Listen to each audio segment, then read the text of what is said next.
Good morning बच्चों। आज हम लोग ये क्लास 3 में हिंदी व्याकरण पढ़ेंगे। ठीक है, इस हिंदी व्याकरण में हम लोग चैप्टर नंबर 23 को पढ़ चुके हैं, जो हिंदी की गिनती थी। आज हम लोग पढ़ेंगे 24 नंबर चैप्टर, अपठित गद्यांश। अपठित गद्यांश। पठित, पठित के पहले क्या लगा है? अ। पठित का मतलब क्या हुआ? पढ़ा हुआ। अपठित मतलब कि जो पढ़ा नहीं गया हो, जो देखा नहीं गया हो।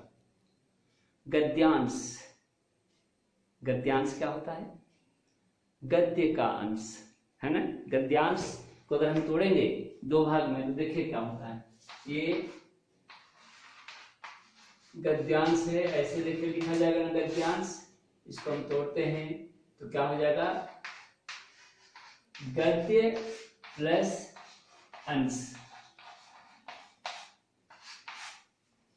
गद्य प्लस अंश मिलकर के क्या हो गया? गद्यांश। देखिए, है ना, ये गद्य हुआ, गद्य का ये अंश। अंश का मतलब क्या होता है? भाग। यहां पर क्या हुआ? भाग।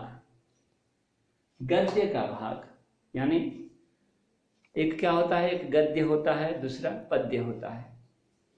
पद्य आपका कविता, कविता का भाग हुआ।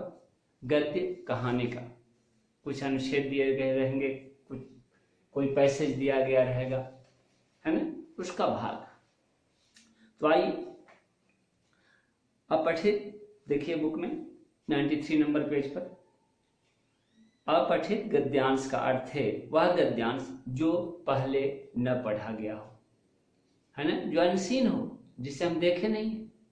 वैसा पैसेज जिसे हम देखे नहीं है ना, वह क्या है? अपठित है। अपठित गद्यांश को पढ़ करके उत्तर लिखने से क्या होती है? भाषा को समझने की क्षमता विकसित होती है। क्यों हमें पढ़ना चाहिए? अपठित गद्यांश क्यों पढ़ना चाहिए? इससे क्या होगा? अगर ऐसा होता है तो हमको अचानक हमारे सामने ये मिलते हैं गद्यांश। अपठित इसलिए कहा गया है कि हमारे सामने अचानक मिले, पहले से हम पढ़े नहीं है, और फिर हम उस गद्यांश को पढ़ करके उससे संबंधित, उससे रिलेटेड जो भी क्वेश्चन है उसका हम आंसर देते हैं। इससे क्या होता है? हमारी हिंदी पर, चाहे जो भी भाषा हो, अंग्रेजी हो, हिंदी हो, जिस भाषा में या जो है अपठित गद्यांश दिए गए हों, अनसीन पैसेज दिए गए हों, उनसे क्या होता है? उस भाषा पर हमारी पकड़ मजबूत होती है। ठीक है, तो किसी अपठित गद्यांश के उत्तर लिखने से पूर्व हमें किन किन बातों पर ध्यान देना चाहिए? तो देखिए क्या दिया गया है। क नंबर, गद्यांश को एक या दो बार ध्यान से पढ़ना चाहिए ताकि पूरी बात उस कहानी का हमें समझ में आ जाए। उस गद्यांश का क्या कहना है, क्या निचोड़ है, सारांश क्या है ना, हमें समझ में आ जाए। दूसरा देखिए क्या बात पर ध्यान देना चाहिए। तो गद्यांश में कही मुख्य बातों को पेंसिल से रेखांकित कीजिए, यानी ध्यान से देखिए कि पैसेज में जो दिया गया है कौन कौन लाइन मुख्य लाइन है आपके समझ से, उसको रेखांकित कीजिए। उससे क्या होगा? आपके दिमाग में पूरी बातें अट जाएगी कि गद्यांश में क्या कहा गया है ना। नेक्स्ट, प्रश्नों को पढ़कर गद्यांश में से उत्तर ढूंढना चाहिए उसके बाद, और उत्तर जो दीजिए, नेक्स्ट नंबर है घ नंबर, कि उत्तर संक्षिप्त तथा सरल भाषा में लिखना चाहिए, यानी अपनी भाषा में। आइए गद्यांश को देखते हैं जो नीचे दिया गया है। देखिए, एक बार गांधी जी से मिलने चीन से एक आदमी आया। उसने उन्हें चीनी मिट्टी का एक खिलौना भेंट दिया। ध्यान से देख सुनिए, एक बार गांधी जी से मिलने कौन आया था? चीन से एक आदमी आया था, और उसने क्या किया था? तो चीनी मिट्टी का एक खिलौना भेंट किया था। किसको? गांधी को। गांधी जी को खिलौना बहुत पसंद आया था। वे हमेशा उसे अपने साथ रखते और उसकी देखभाल करते। ठीक है, जहां भी जाते उससे उस खिलौने को साथ ले जाते थे, और काम करते समय भी उस खिलौने को अपने सामने रखते। खिलौना देखने में बहुत ही साधारण था। ठीक है, क्या था खिलौना? वो तो 3 बंदर थे। एक बंदर ने अपना मुंह दूसरे ने अपनी आंख और तीसरे ने अपनी कान बंद कर रखे थे। खिलौना यही था, 3 बंदर थे। 3 बंदर में एक बंदर अपना मुंह बंद करके रखा है, दूसरा बंदर अपना कान बंद करके रखा है ना, और आंख, दूसरा बंदर अपनी आंख बंद करके रखा है, तीसरा बंदर अपनी कान बंद करके रखा है। फिर क्या होता है, एक आदमी ने 94 नंबर पेज पर देखिए, एक आदमी ने बापू से पूछा, क्या पूछा, आप इस साधारण से खिलौने को सदा अपने साथ क्यों रखते हैं? बापू ने कहा, देखिए बापू का जवाब, जिस बंदर ने अपना मुंह बंद कर रखा है वह मुझे सिखाता है। क्या सिखाता है? वह मुझे सिखाता है कि झूठ मत बोलो। जो बंदर मुंह बंद करके रखा है वह क्या सिखा रहा है? गांधी जी का कहना है, वह सिखा रहा है कि झूठ मत बोलो, है ना। नेक्स्ट, किसी को बुरा मत कहो, है ना। मुंह जो बंद किया है क्या बोलता है कि झूठ मत बोलो और किसी का बुरा न कहो, पहला बंदर। दूसरा जो है बोलता है क्या, दूसरा बंदर मुझे सिखाता है कि बुरी चीज या किसी की बुराई मत देखो, यानी आंख बंद कर लो, बुराई देखने के पहले आंख अपनी बंद कर लो, मत देखो।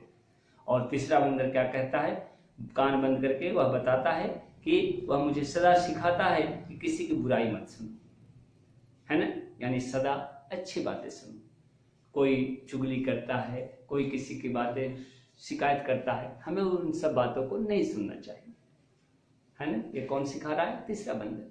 तो देखिए बहुत छोटी सी बात है, वो तो एक खिलौना है, कोई कान बंद करके रखा है, कोई मुंह बंद करके रखा है, नहीं। और इस प्रकार हमें यह खिलौना जो है सीख देता है, ठीक है, कि हमें कब कब क्या क्या नहीं करना चाहिए।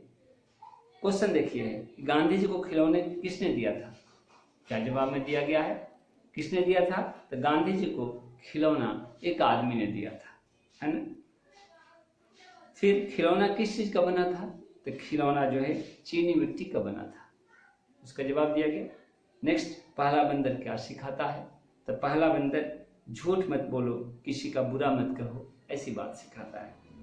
और नेक्स्ट है क्वेश्चन कि दूसरा बंदर क्या सिखाता है? तो दूसरा बंदर बुरी चीज या किसी की बुराई मत कहो सिखाता है। फिर कहा जाएगा कि तीसरा बंदर क्या सिखाता है, ठीक है। तो तीसरा बंदर क्या सिखाता है? तीसरा बंदर क्या किया है? तो तीसरा बंदर जो है अपने कान बंद करके रखा है। तो तीसरा बंदर सिखाता है कि हमें जो है बुरा बात जो है नहीं सुनना चाहिए। तो ये था आपका गद्यांश। नेक्स्ट आइए अभ्यास में देखिए, गद्यांश दिया गया है और इसका प्रश्न उत्तर हम लोग करेंगे। सरीना बहुत प्यारी लड़की थी, पर अक्सर बीमार पड़ने का बहाना करती थी। सरीना एक बच्ची है, बहुत प्यारी बच्ची है, लेकिन उसका कमी क्या है, उसका खराबी क्या है? हमेशा वह जो है बहाना करती थी, स्कूल में जाती थी। एक दिन सरीना के हाथ में दर्द था। सरीना के कहाँ दर्द था? हाथ में। वह हाथ में पट्टी बांधकर स्कूल गई। उस दिन उसकी गणित की परीक्षा थी। गणित क्या होता है? मैथ्स का एग्जाम था उस दिन। उसने अध्यापिका से कहा, क्या कहा? उसने अध्यापिका से कहा कि मैं परीक्षा नहीं दे पाएगी, है ना। क्या कहा? कि वह परीक्षा नहीं दे पाएगी। अध्यापिका ने कहा, टीचर जो लेडीज टीचर होती है उसको क्या कहा जाता है? अध्यापिका। जो जेंट्स टीचर होते हैं उनको क्या कहा जाता है? अध्यापक। तो अध्यापिका ने कहा, कोई बात नहीं, तुम परीक्षा नहीं दे पाएगी, कोई बात नहीं, क्योंकि तुम्हारे हाथ में दर्द है। मैं बाद में तुम्हारी परीक्षा ले लूंगी, तुमसे सवाल पूछ लूंगी बाद में, ठीक है। कुछ दिनों बाद क्या होता है? अंग्रेजी की मौखिक परीक्षा थी। सरीना उस दिन क्या की है? देखिए, सरीना आज गले में पट्टी बांध कर आई है ना। जिस दिन ओरल एग्जाम था, मौखिक एग्जाम। मौखिक एग्जाम क्या होता है? ओरल, यानी पूछना है, मुंह से पूछना है, लिखना नहीं। तो सरीना आज गले में पट्टी बांध कर आई थी, है ना। फिर अध्यापिका ने कहा, अरे सरीना, मैं तो आज तुम्हारी परीक्षा लेने की सोच रही थी, पर कोई बात नहीं, बाद में ले लूंगी, क्योंकि तुम तो गले में पट्टी बांध कर आई हो, है ना, बाद में ले लूंगी। जिस दिन स्कूल में खेल कूद की परीक्षा थी, उस दिन देखिए क्या की है सरीना, जिस दिन स्कूल में खेल कूद की परीक्षा थी, उस दिन सरीना पैर में पट्टी बांध कर आई थी, ठीक है, और बड़ी उदास बैठी थी। फिर सब बच्चे खेल कूद रहे थे और वह बैठी थी। वह क्यों नहीं खेल रही थी? क्योंकि पैर में पट्टी बांध कर आई है। वह दिखा रही है क्या कि मेरे पैर में दर्द है आज। अध्यापिका उसके पास आई और बोली, सरीना, कहीं तुम्हारी आंखों में दर्द तो नहीं हो रहा ना? सरीना ने कहा, नहीं। अध्यापिका बोली, जिस दिन तुम्हारी आंखों में दर्द होगा, उस दिन आंखों पर पट्टी बांध लेना, तब हम सब समझ जाएंगे कि तुम्हें झूठ बोलने में शर्म आने लगी है ना। यहाँ पर अध्यापिका समझ गई है क्या कि बच्ची बार बार बहाना बनाती है ना, और वह बोलती है कि क्या तुम्हारी आंखों में तो दर्द नहीं हो रहा है? जिस दिन आंखों में दर्द होगा, उस दिन तुम क्या करना, आंखों में पट्टी बांध देना। हम लोग समझ जाएंगे क्या, हम लोग समझ जाएंगे आंख में तुम्हारा पट्टी देख करके कि तुम्हें झूठ बोलने में शर्म आने लगी है। अब बताइए, यहाँ पर क्वेश्चन है कि सरीना कैसी लड़की थी? सरीना कैसी लड़की थी? सरीना लिखेंगे बहुत प्यारी लड़की थी। झूठ बोलती थी, ठीक है, लेकिन सरीना कैसी थी? सरीना प्यारी लड़की थी, ठीक है। सरीना के हाथ में पट्टी क्यों बांधी थी? सरीना ने हाथ में पट्टी क्यों बांधी थी? क्योंकि उसके हाथ में दर्द हो रहा था। फिर ग नंबर क्वेश्चन है, खेलकूद की परीक्षा के दिन सरीना क्यों उदास थी? क्योंकि वह पैर में पट्टी बांध कर आई थी, नहीं। और लास्ट क्वेश्चन है कि अध्यापिका ने सरीना को आंखों में पट्टी बांधने के लिए क्यों कहा? क्योंकि अध्यापिका समझ गई थी कि यह झूठ बोलती है, और उसने आंखों में पट्टी बांधने के लिए इसलिए कहा ताकि अभी से भी वो समझे, है ना, अभी से भी झूठ बोलने में उसे शर्म महसूस हो, ठीक है। तो ये था आपका क्वेश्चन आंसर जो पेज नंबर 95 पर दिया गया है। नेक्स्ट आइए, दूसरा नंबर देखिए, पैराग्राफ एक बार हम बोल देते हैं। आप सभी बच्चे इससे लिखेंगे, नहीं तो हम पीडीएफ में भी भेजेंगे। एक बार एक साधु बगीचे में विश्राम कर रहे थे। साधु क्या कर रहे थे? ध्यान से सुनिए। एक बार एक साधु बगीचे में विश्राम कर रहे थे, आराम कर रहे थे। विश्राम का मतलब क्या हुआ? आराम करना। वहां आम के पेड़ लगे थे। बगीचे में किसके पेड़ लगे थे? आम के पेड़। वहां कुछ बच्चे भी खेल रहे थे। इतने में किसी बात को लेकर के बच्चे एक दूसरे से झगड़ा करने लगे, ठीक है। बच्चे खेल रहे थे, किसी बात को लेकर वो झगड़ा करने लगे थे, और उनके बीच तू मैं काफी बढ़ गई। किसके बीच तू मैं बढ़ गई? बच्चों के बीच में। फिर क्या होता है? फिर तू मैं जब बढ़ जाती है, इसे देख करके साधु बहुत दुखी हुए।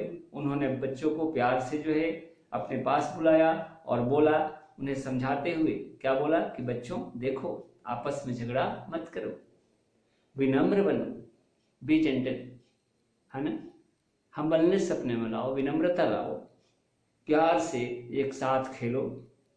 क्यों? विनम्रता का गुण सबको अपनी ओर आकर्षित करता है। तुम लोगों में ऐसा गुण लाना चाहिए ताकि तुम सभी को आकर्षित कर सको, है ना, सभी समझे कि तुम अच्छे बच्चे हो। इसलिए हमें भी विनम्रता के गुण को अपनाकर सबके साथ मिलजुल कर रहना चाहिए, ठीक है। अब यहाँ पर क्वेश्चन है, देखिए 2 मिनट। क्वेश्चन क्या है? क्वेश्चन है कि साधु कहाँ विश्राम कर रहा था। क्या लिखेंगे? क नंबर का आंसर लिखेंगे कि साधु जो है बगीचे में विश्राम कर रहा था, है ना। क्या लिख देंगे? बगीचा, बगीचा, है ना। साधु कहाँ भी विश्राम कर रहा था, तो साधु बगीचे में विश्राम कर रहा था। फिर ख नंबर क्वेश्चन क्या है, ख क्वेश्चन है कि बगीचे में किसके पेड़ लगे थे, बगीचे में आम के पेड़ लगे थे, है ना। ख काम हो जाएगा। नेक्स्ट है बच्चे किससे झगड़ा कर रहे थे, ग नंबर, तो बच्चे जो है आपस में झगड़ा कर रहे थे, है ना, एक दूसरे के साथ, आपस में, है ना, एक दूसरे के साथ। और लास्ट है कि साधु ने बच्चों को कौन सा गुण अपनाने के लिए कहा, तो साधु ने बच्चों को, घ नंबर हो जाएगा आपका क्या, विनम्रता का गुण, विनम्रता, है ना, का गुण अपनाने को कहा। देखिए ये आंसर हुए क्या, इस पैराग्राफ अनसीन पैराग्राफ का, है ना। क नंबर का आंसर, क नंबर क्वेश्चन क्या है कि साधु कहाँ विश्राम कर रहे थे, तो बगीचे में। ख नंबर क्वेश्चन है कि बगीचे में किसके पेड़ लगे थे, तो आम के पेड़ लगे थे। ग नंबर क्वेश्चन है कि बच्चे किससे झगड़ा कर रहे, तो बच्चे आपस में, है ना, झगड़ा कर रहे थे। और लास्ट क्वेश्चन है क्या कि साधु ने बच्चों को कौन सा गुण अपनाने के लिए कहा, तो साधु ने बच्चों को विनम्रता का गुण अपनाने को कहा। ठीक है, तो ये हुआ आपका आंसर, है ना, अनसीन पैराग्राफ का। तो आज के लिए इतना ही। नेक्स्ट हम लोग पत्र लेखन के साथ उपस्थित होंगे। धन्यवाद।